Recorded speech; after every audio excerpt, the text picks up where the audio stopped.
Salam değerli izleyicilerim, hər vaxtınız xeyir olsun. Bugün sizinlə dadlı, ləzzətli badımcan sırdağı hazırlayıram. Videoya keçməzdən öncə sizlərdən xahişim, videonu bəyənib və kanala abunə olmağı unutmayın. İlk öncə badımcanların qabığını zolaqlı soyuruq, ardından geniş bir qaba təxminən 1 litr su əlavə edirəm. Suya 1 xörək qaşığı duz əlavə edərək qarışdırıb badımcanları həmin suda təxminən 5-6 dəqiqə müddətində gözlədirik, tərkibində olan acını suya salsın. Düzdür, indi badımcanda acılıq olmur. Bu videonu ola bilsin sizlər yayda izləyəsiniz. Sizlərə də tövsiyəm duzlu suda bir neçə dəqiqə badımcanı saxlamaqdır. Pomidorun qabığını daha rahat və tez soymaq üçün belə bir üsuldan istifadə edirəm. Pomidorların başına üstəgəl kəsik atıram və qaba yığıram. Belə etdikdə pomidorun qabığı tez və asanlıqla soyulur. Pomidorun üzərindən isti su əlavə edirəm. 4-5 dəqiqə pomidorları həmin suda saxlayıram.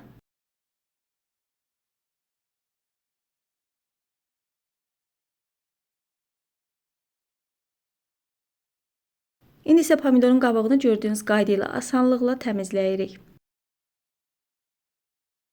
Badımcan sırdağında istifadə etdiyim ərzaqların miqdarını videonun açıqlama hissəsində də qeyd etdim. Mən 3 nəfərlik yeməyi hazırlayıram. Sizlər ərzaqların miqdarını artıra bilərsiniz.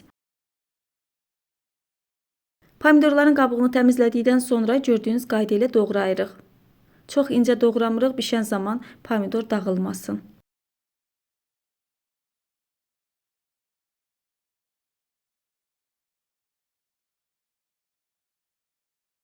Sırdağın olmazsa olmazı bol sarımsaqdır. Mən 7-8 ədəd sarımsaqdan da istifadə edirəm. Sarımsaqları öncə doğrayıram, ardından isə bacardığım qədər xırdalayıram.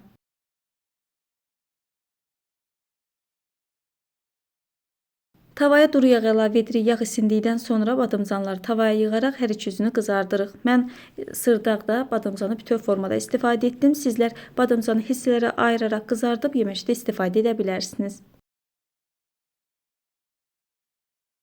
Badımcanlar qızarıb hazır olduqdan sonra salfet üzərinə yığırıq. Salfet yağını canına çəksin. Digər tərəfdə isə başqa bir tavaya çərə yağ əlavə etdim. Yağ isindikdən sonra tavaya pomidorun bir qismini yığıram.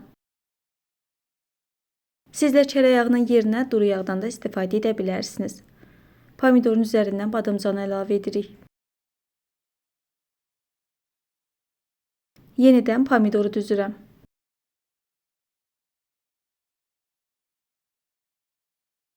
Sonda üzərinə sarımsaq, zövqə görə duz əlavə edirəm. Mən istiotdan istifadə etmədim. Siz istəsəniz əlavə edə bilərsiniz. Badımcan sırdağında sudan istifadə etməyə ehtiyac yoxdur. Van modda tavanın qapağını bağlayırıq və tərəvəzlər öz şirəsini salıb öz şirəsində bişməsini gözləyirik. Tez bir zamanda bişir, təxminən 30-35 dəqiqəyə yemək bişib hazır oldu. İsti-isti süfrəyə verib nuş edə bilərsiniz. Asan və sadə ərzaqlardan hazırlanmağına baxmayaraq hələ də badımcan sırdağını hazırlayıb dadına baxmayanlar var. Onlar üçün istədim hazırlayıb bölüşüm. İnanıram ki, sizlərə yararlı və faydalı bir video oldu. Yay-qış demədən hər birimizin rahatlıqla hazırlayacağı ləzzətlərdən biridir. Değerli izləyicilərim, əgər video sizlərə yararlı, faydalı oldusa, videonu bəyənib kanala abunə olmağı və fikirlərinizi şərh bölümündə bizə qeyd etməyi unutmayın. Bu günlük bu qədər. Özünüzə yaxşı baxın. Hələlik.